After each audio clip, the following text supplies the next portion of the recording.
រូបមន្តសាំបានន័យថាយើងប្រើស្មើសាំបូកជាមួយនឹងក្រឡុំក្នុងក្រឡុំ D រ៉ូទី3ដល់រ៉ូទី9អញ្ចឹងយើង enter មកគឺដើម្បីដល់ផលបូកចំនួនពីនៅក្នុងក្រឡុំ D រ៉ូទី3រហូតដល់រ៉ូទី8អញ្ចឹងឃើញ63ហ្នឹងគឺជាចំនួនផលបូកសរុបទាំងអស់ចំពោះសាំអៀប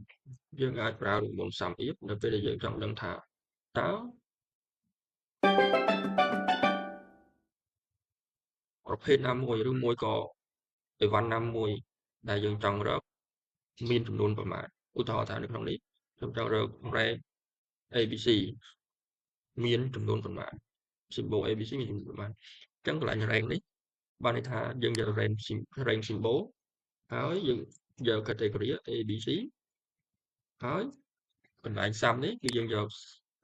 ហើយនៅក្នុង column D ពីលេខ3ដល់លេខ8អញ្ចឹងយើងបិទមកវិញឃើញ43អញ្ចឹងយើងអាចពិនិត្យមើលថា ABC កន្លែងមាន10 10មាន11 21 21ហើយមាន12ទៀត32នៅលើ10ទៀត43អញ្ចឹងត្រឹមត្រូវនេះគឺជារូបមន្តសាស្ត្រទៀត